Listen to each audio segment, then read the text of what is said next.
Hi guys. Okay, we're trying again. See if we can get our co-host on here. We're just having technical difficulties with, Facebook stuff. Okay, let's see.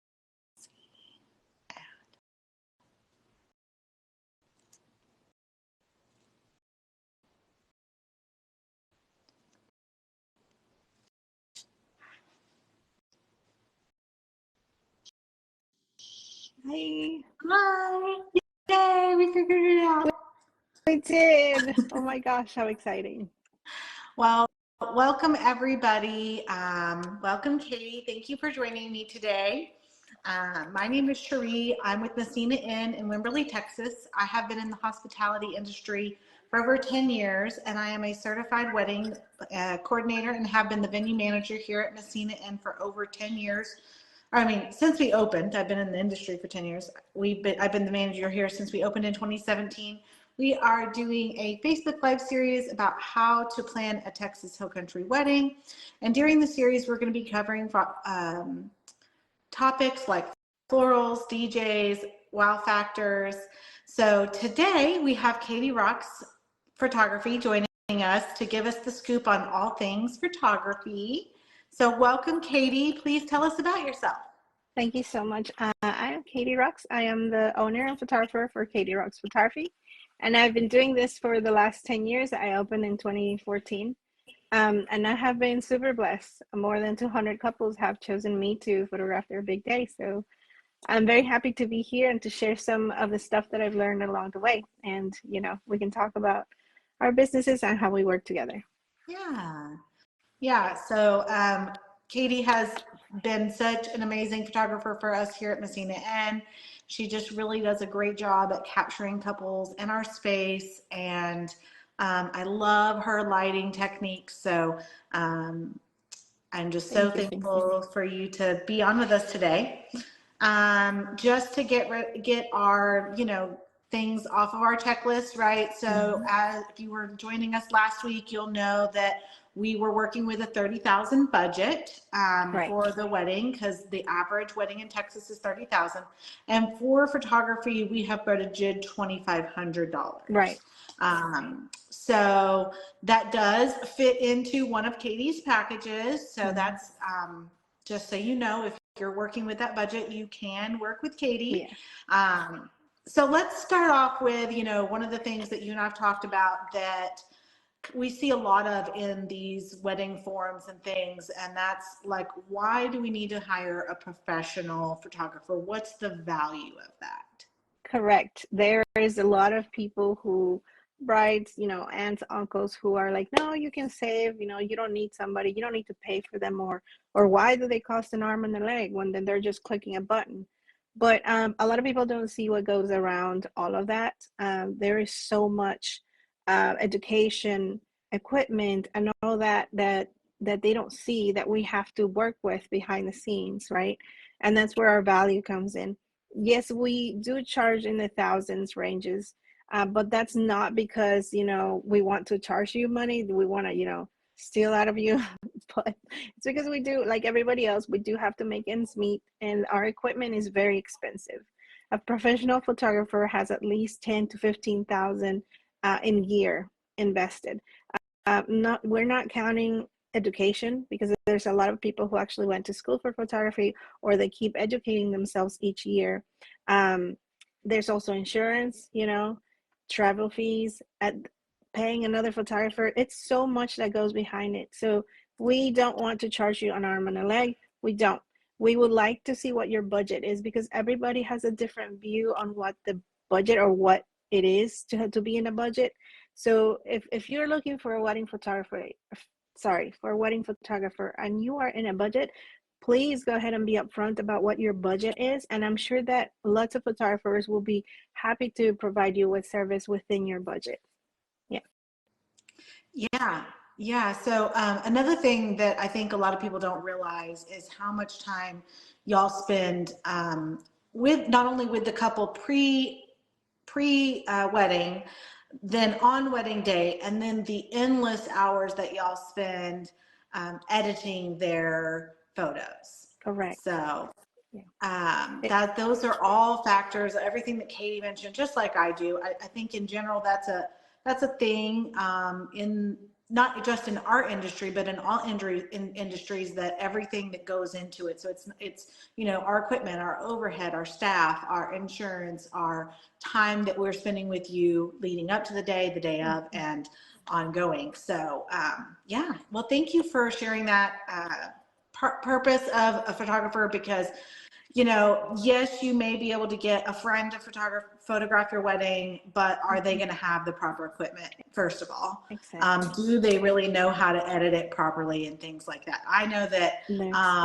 I might be decent at posing somebody, but I one time took a bunch of pictures from a trip, and I was like, I'm going to go in and edit them. And 20 minutes in, I thought I'd edited all these photos. And when I went back, I was like, I'd edited like 2. And I don't even know how to do all the things that you can do in editing. So it really does explain a lot.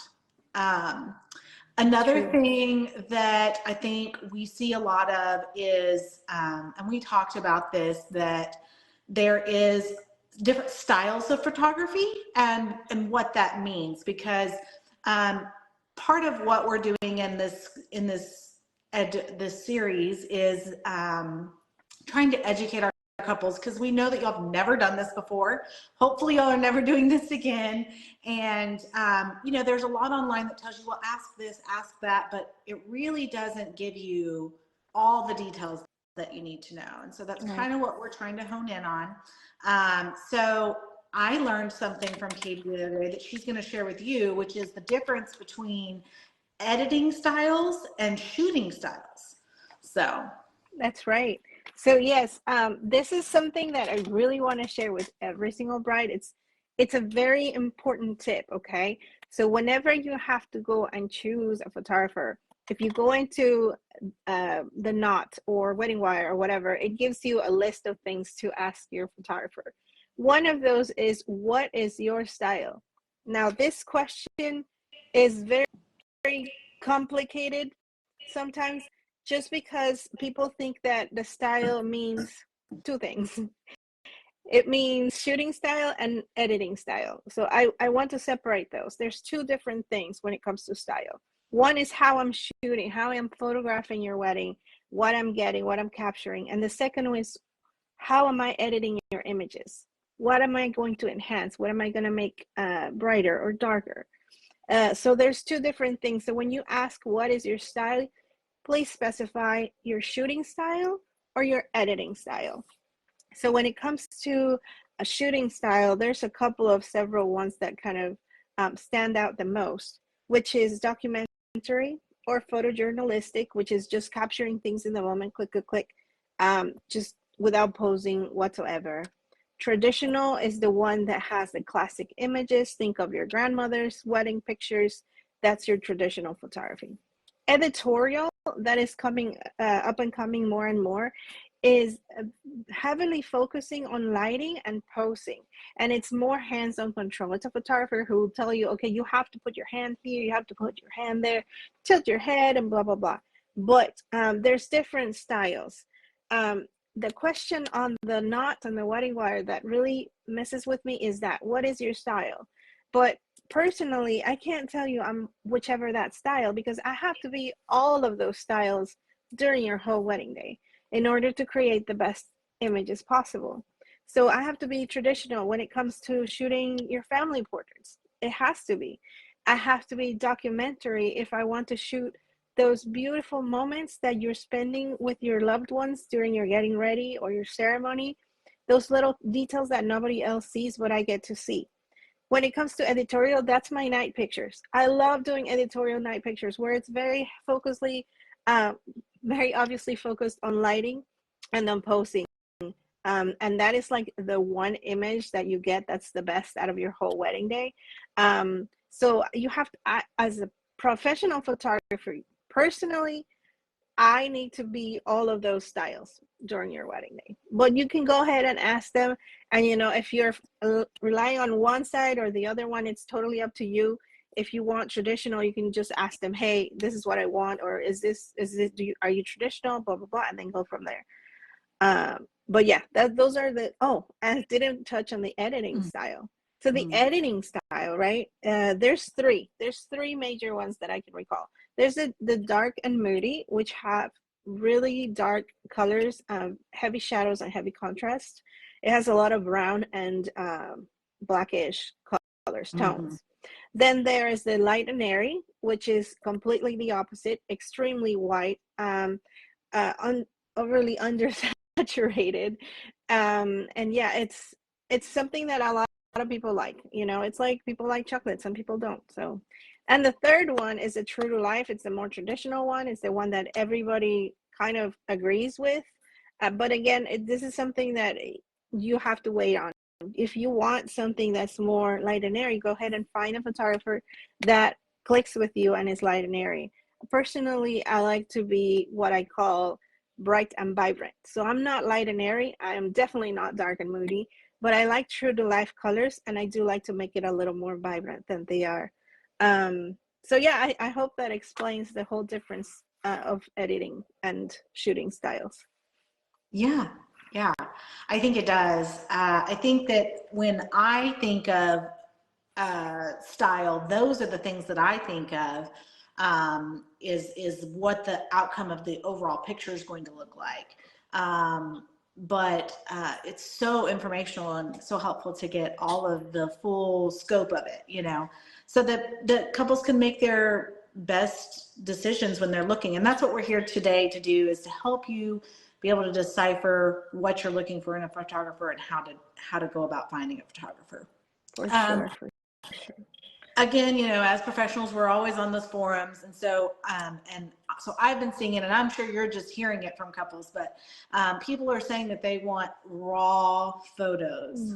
And I know that a lot of photographers, they say just the easy way to say it is, right, I don't offer raw, but there's so much more depth to that and kind of explaining that. So would you mind sharing that with us, Katie?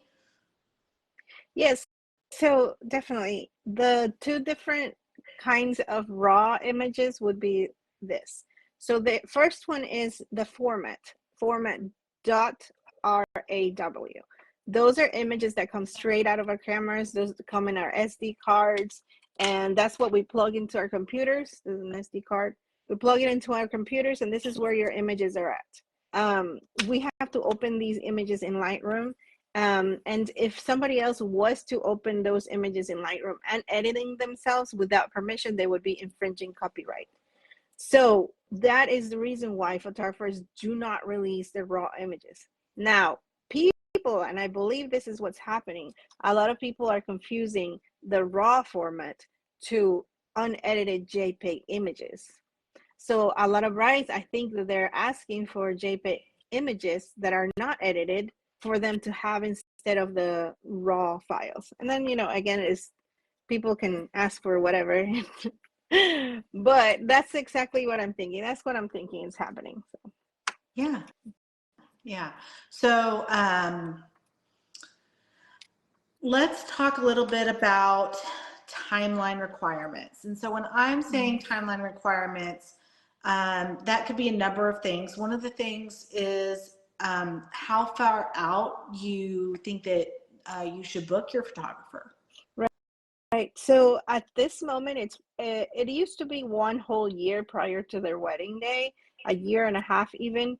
And this year we've seen across the whole industry a change where people are getting married sooner, so they have shorter times, which is totally okay. But we do ask that you guys book us after your venue. The venue is the first thing you have to book, and the second thing is your photographer.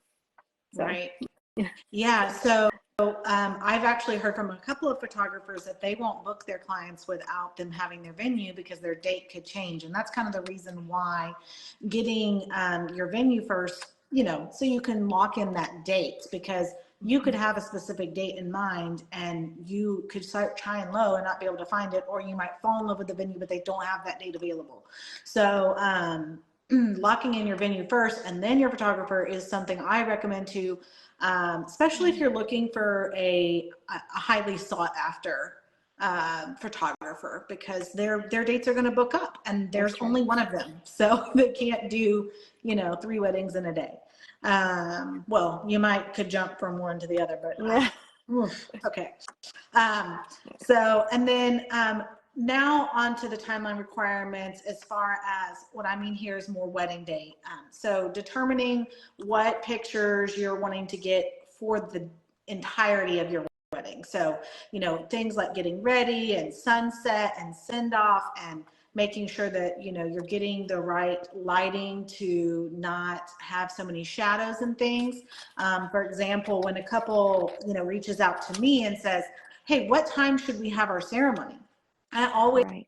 Is going to work when.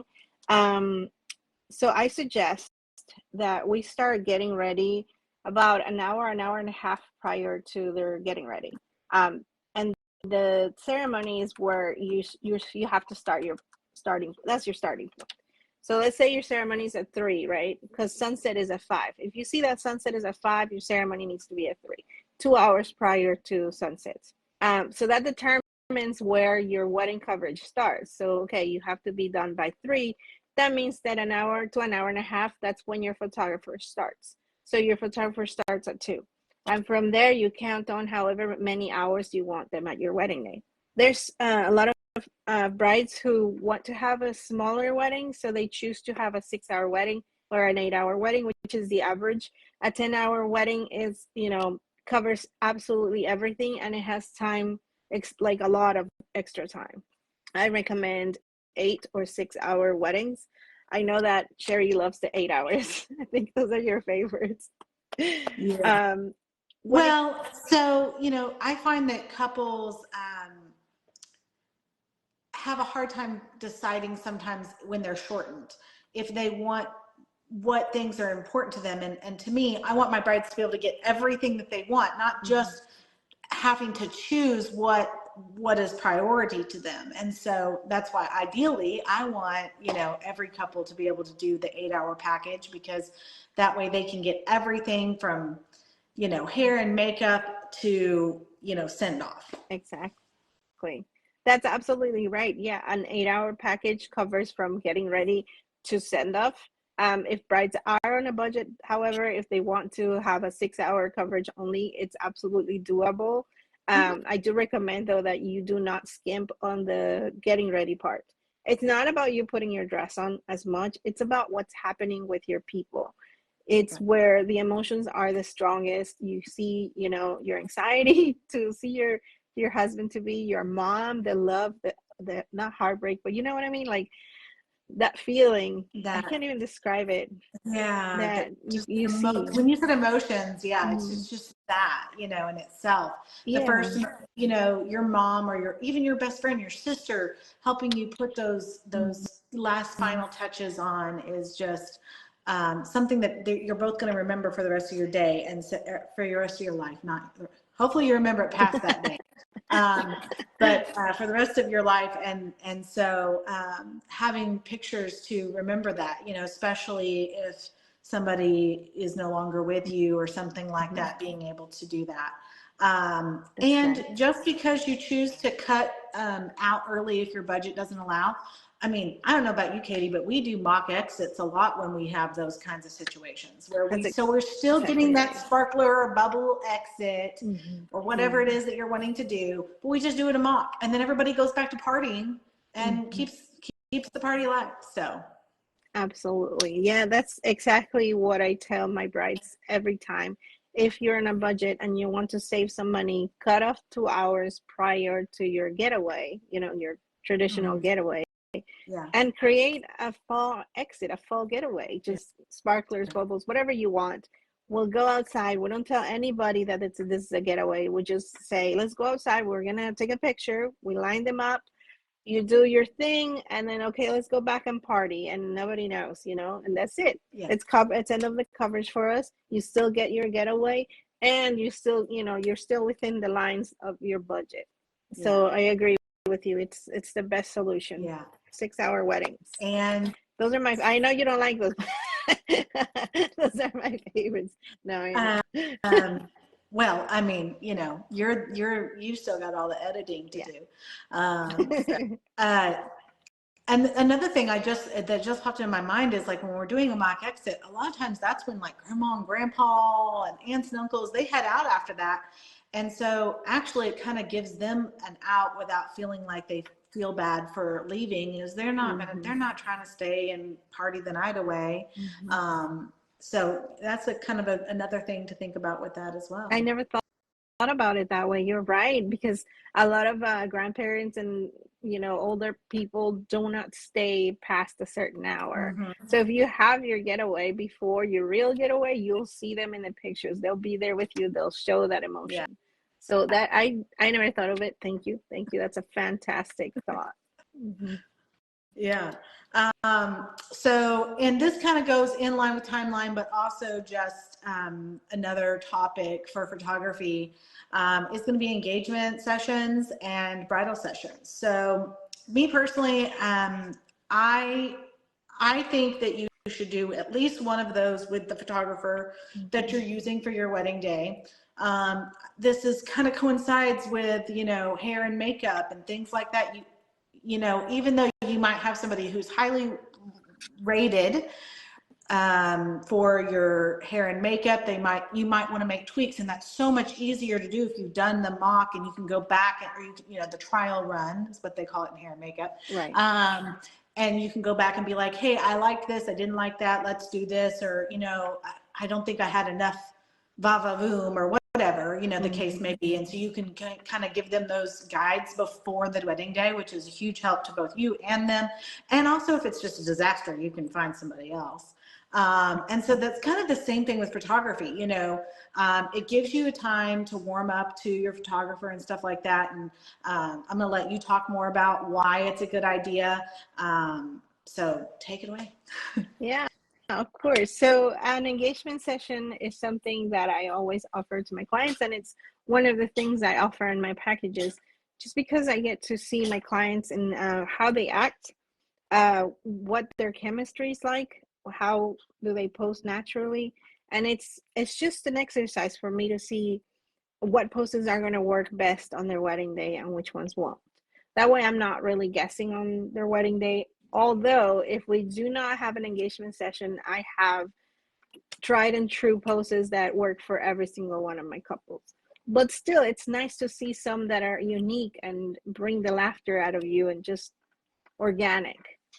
And out of the bridal session, for example, when it comes to 6-hour packages, we really won't have time to shoot your bridal session. We really won't. Yeah.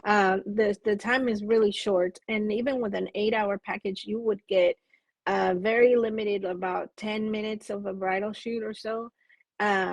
So having a bridal session, which is 1 whole hour for you to do your trial run, just like you were mentioning, for your hair and your makeup, I think it's absolutely wonderful. And you also get to use your dress like another day, not just your wedding day. You get to feel what it feels like to sit down on your dress, to make sure, because it comes as a surprise sometimes. I've seen it on some brides who have not worn their dress and sat down on them, and they're like, I can't do this, I can't do this. And so to try it before people are looking at you, I think it's just, I don't know. I really love bridal sessions. That's personally, and I had my own, and I do not regret it. I am so glad I did it.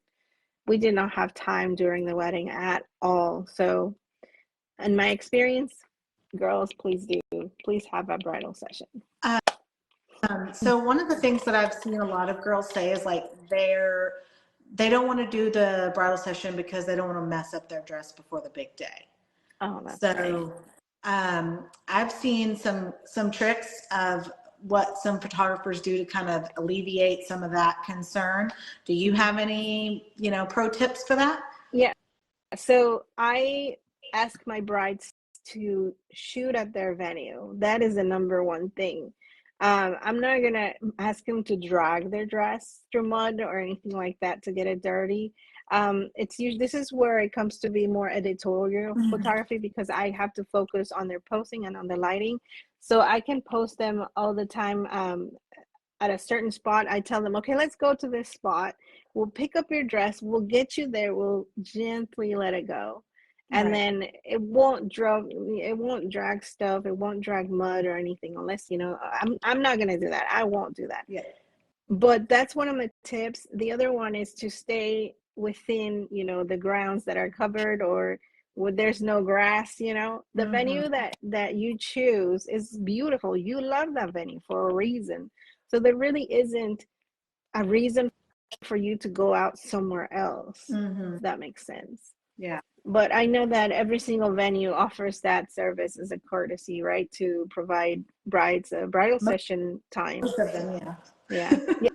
I didn't know if all of them, but I know that. Yeah, you never know.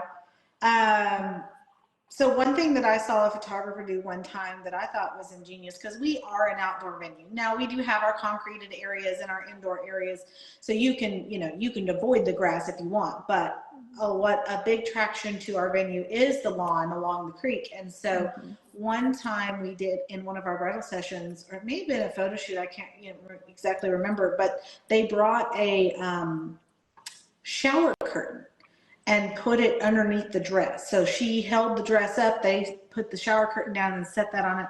And, it blended right in and you couldn't see it. And then the dress was not even touching the grass. So, I thought that was ingenious. I've tried the sheet before. I've tried the white sheet before under the dress, and it worked fine. But I believe that just like posting them in a one spot instead of like making them walk or move is better. But I like that idea. I've never thought of it, so thank you for sharing. I'm going to use that too. Yeah. Well, and especially, if it may have rained a day or two before, the ground might be a little wetter or whatever. But yeah, and I think, you could move around in that spot, with that cloth underneath you. But, and, steaming your garment is not the hard part. It's if you get it super dirty. Oh my goodness, that reminds me of another tip that I got to give all the brides. Okay, steaming. So when it comes to the veil, girls, the veil shows. You need to steam the veil. Try doing it the night before. A lot of brides don't open the veil, or they buy it and it comes in a package, and then you unpackage it and it's all wrinkled. Those don't go away. They show up in pictures. So it's please go ahead and steam those veils. That's what I wanted to say. Yeah. And, pull that dress out if you can, the night before for sure, and fluff it all out. And, if you steam it beforehand and then you have to put it back in the bag to go to the venue, let it out of the bag as soon as possible. So, yeah. Okay. So I know that you're not in videography, but I think we both are seeing some changes in this realm of things. In regards to, not as many long wedding videos from start to finish and all of that. So what I'm seeing a lot is, I call them cinematic clips. You called them, I believe it was highlight reels, but I think we're talking about the same thing.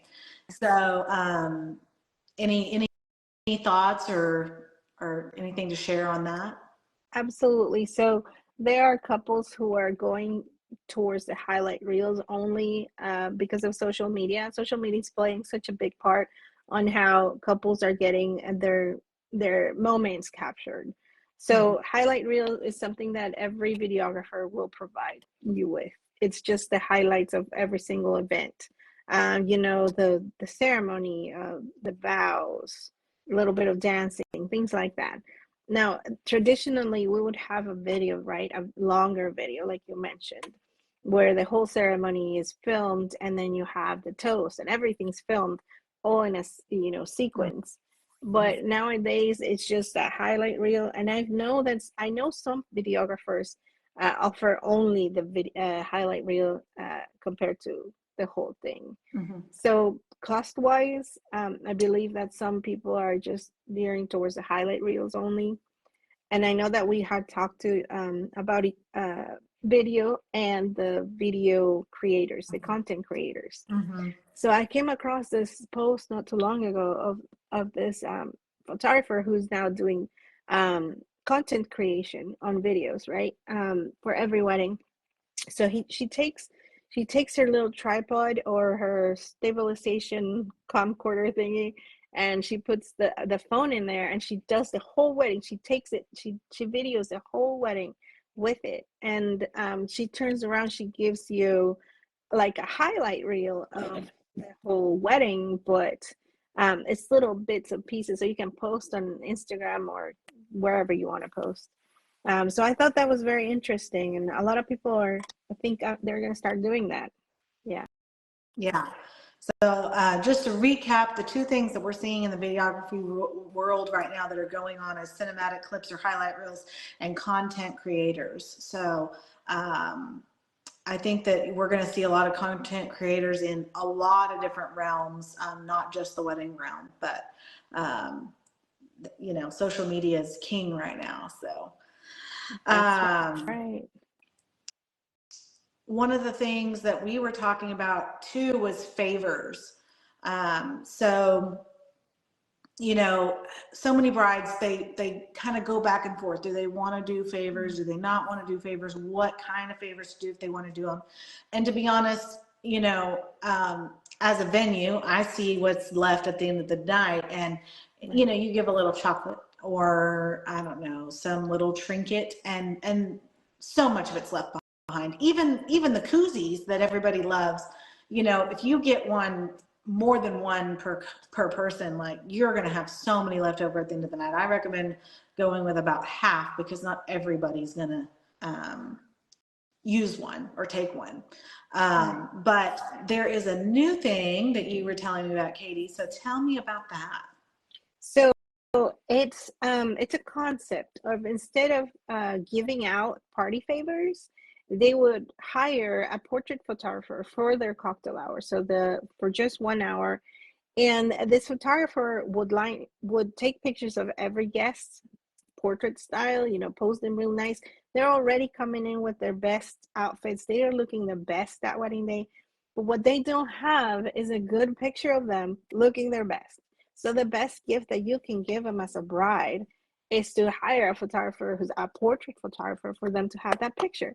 So I highly suggest that. I am going to start offering that in my packages as well. I think it's an absolutely perfect idea. And you know, you get to save money because there's people who do not appreciate, honestly, and it sucks, they do not appreciate some favors. So if you give them something that they will actually love and use, I think they would remember your wedding forever. Even if it doesn't have your date or your names or anything like that, they'll always remember. Yeah, I think that's a great concept. So one thing we're going to talk about to kind of wrap this all up is going to be do's and don'ts. You know, what you recommend, what you don't recommend, and I'll throw some in there if you don't catch them. And you know, Okay. So I think we had talked about the spray tans. To me, that's one of the big no-nos, because first of all, everybody's skin tone is gorgeous, so we don't need to change it.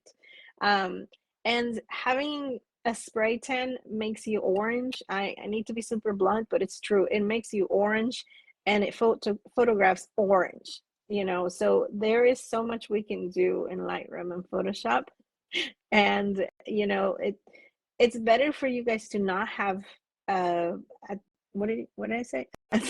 A spray tan. I'm sorry. Yes, I think that your natural color is stunning. Everybody's beautiful in their own way, so celebrate it. We talked about that. Oh, sorry. Go ahead. Yeah, I actually was telling my friend the other day that I went and I got spray tanned before my bridal pictures, and two things happened. One, I got spray tan on my dress. Two, which I mean, it was just like in the little parts, you know, but still.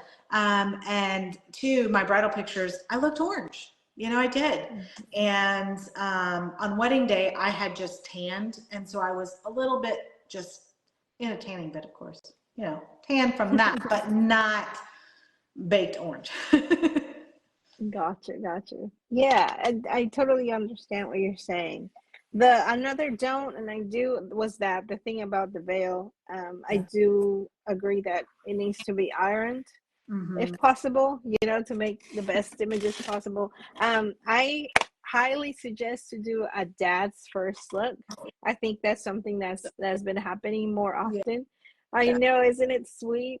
I've had the best reactions of the dad lately, and I think that every single bride deserves that. Yeah, The I think images. we did that for Natalie and Williams, didn't we? At the pool area? Yes, we did. Yes, Yeah, we did. It yeah. was beautiful. And we've done a It couple was others, beautiful. but I think that was the one that we for sure did, and it's just sweet. So It is. Every dad has a different reaction, but they're yeah, always it's that moment. Yeah. yeah. Um, so the one tip that I'm going to say, and we have a couple here that we talked about earlier, but one is that you don't want to hire an up and coming photographer, and it's no hate on them, and if that's all you can afford, that's all you can afford, but they usually don't have the proper equipment. They just don't. They don't have the education and the skill set. They don't have the proper lights or flashes or everything in between. Right. And you know, it's kind of like in the wedding world, it's like everybody wants to be a photographer, right? Everybody wants to be a wedding planner. They plan their wedding and then everybody thinks they want to become a wedding planner. And so, you know, same thing with photographers, I'm sure. It's like everybody goes out and they take some pictures and they really enjoyed it. And so they're going to become a photographer. But almost every professional photographer I know has been working in this industry and building themselves up and working 3 jobs and you know, all of the things to actually become a professional photographer is not as easy as it sounds. So you know, on your wedding day, that's not, you know, maybe engagement shoot if you wanted to do that, but I wouldn't do it for your wedding day.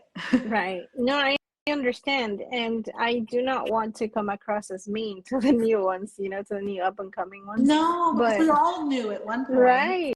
Yeah, for sure. I do suggest that they go and second shoot other photographers so that they find more experience that way. Yeah. Wedding photography is a very delicate subject to capture. So if you do like photography, yes, there are so many different genres of photography that you can shoot, but wedding photography is very special because you have to be in tune to the emotions that are going in, because if you're not you're gonna miss them. So you have to learn how to capture, learn when it's coming, when an emotion is coming, when something's about to happen, and shoot within a millisecond of time to photograph something very important. You know, just like my favorite moment of the whole day is when the dad gives away the bride. I'm in a spot where nobody else sees.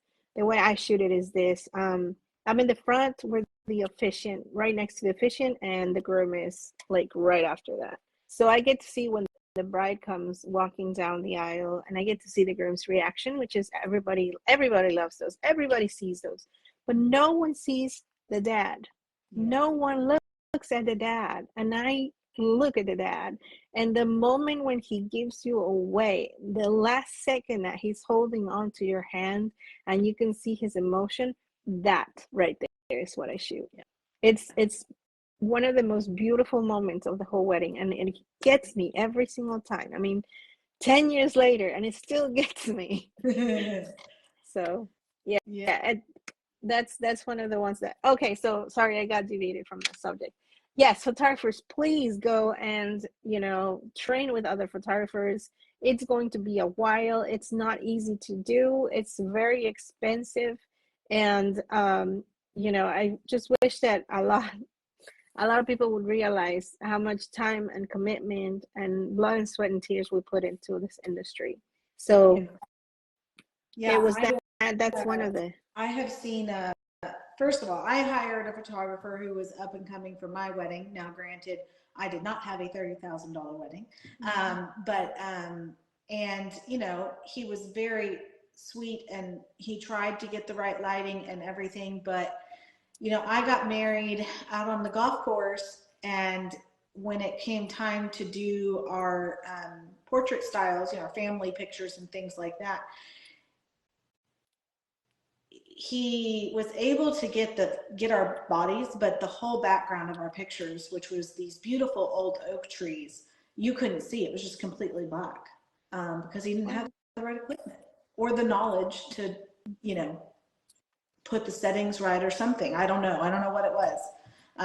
But you know, being in the industry now, I really see the difference. You know, I mean, I was a little disappointed when I got him back, but now that I've been in it, I'm like, okay, this is the difference, right?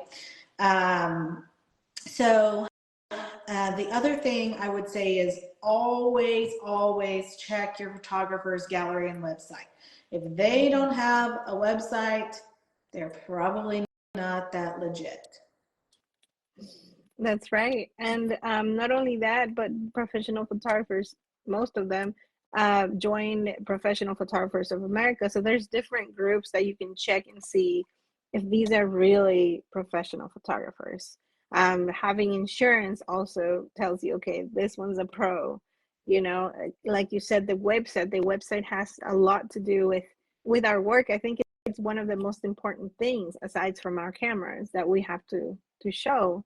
So yeah, our website needs to be on point as well. We gotta portray all of our portfolio in there so that brides and couples can see our work. So I think that's what you were talking about. Yeah, I am. And the other thing that you kind of touched on earlier, and we kind of talked about it, but this is just like a recommendation from I think the both of us, is to meet with your client, your photographer, even if you don't go the package of, you know, doing the engagement shoot or the bridal shoot. You know, get on a Zoom, go to coffee, I don't know, meet your photographer and make sure you mesh, because they're going to be there in some really intimate moments. Absolutely. And that's actually everything. Every time I meet a client, I get an inquiry and I want to meet a client, I meet them in person. If it's not possible, we meet through Zoom, just because we need to feel the rapport. You know, I need to know if our vibe kind of vibes with each other. If you know, because you're absolutely right. I will be there with you when you're having these vulnerable moments, and you need to be able to let go, and so that everything is photographed correctly, you know. Yeah. So I agree with you. They need to meet, they need to talk to each other.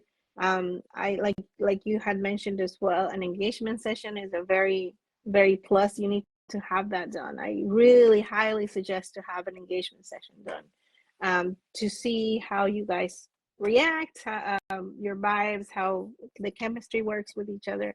And the bridal session, I highly recommend it as well, just to have a little moment for you, just you girls. And then again, that's something, because I've had brides who are on both sides of that, you know. In my experience, a lot of them say, no, I don't want so much attention on myself. And I'm like, that is cool. If you do want to do your trial run of your hair and makeup, do it for your engagement session. And there's some girls who are like, I don't want an engagement session, but I want a bridal session. So I'm like, okay, cool. You know, we can do it either way. But yeah, I mean, I suggest both.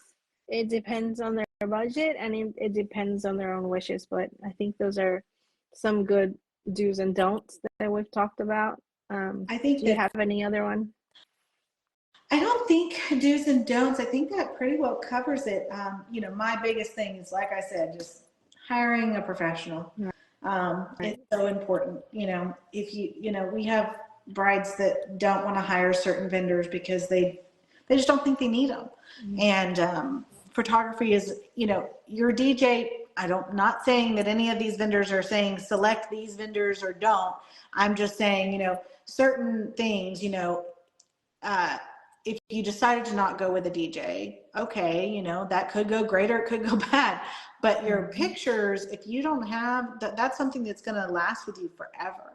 you know, it's something you're going to be able to show your kids and your grandkids and, you know, your family that didn't get to come to the wedding, or your friends that you didn't invite, or somebody got sick, and, you know, being able to show them is I think, you know, something that you'll have forever and ever. For sure. I also think that when we're young and not as busy, I mean, I'm not saying that just because you're young you're not busy, but you know, I've been with my husband 20 years this year, and not married, but together. And so, you know, when we were engaged, we went and got those bridal sessions. When we were married, you know, we got our wedding pictures. And then when we had our son, you know, of course, the first couple years, we got all the portraits done, the 3-month, 6-month, year, 2 years. And now he's 16, and we've barely done any professional pictures, you know? Oh my God. And so, you know, there's that gap. You're so good at the beginning, right? Like, you want to capture all the moments. And I know there's people out there that are really great at capturing moments. I have a friend who photographs everything. We're always doing something. She just got her phone out. She's going to take pictures. But other people like me, my phone's over here, it's in my back pocket, and I'm not even taking pictures with my own camera, much less getting professional ones. So I really do appreciate those, you know, ones that we have. So. Right. Yeah, no, I understand completely. And thank you for appreciating us as photographers. Yeah, of course. Any I'm very final grateful. last thoughts, Katie? Oh yeah. So when we were first talking about the value of Mhm. photographer, I forgot to mention that on my blog I do have a breakdown of costs that that the brides can see of how much everything costs for a photographer. So they Mhm. can see that, you know, we don't try to pull your leg. We're not trying to, you know, get your legs or arms. This is how much we need to charge in order to make a living. So yeah, I just wanted to throw out in there, and they can follow me on my website, katierocks.com, and they should see it there. Yeah. Yeah. Yeah. Well, thank you so much for joining with me today. I hope that today has helped everyone on their journey in selecting your photographer. Next week, we'll be talking about planners and why you need one. Mm-hmm. Until then, please comment live if you're here with us live today, and comment replay if you're watching this later. And we appreciate y'all joining us today and watching all of this, and we hope that you have a great rest of your week. Thank you. Bye. Thank you, Katie. See you soon. Bye.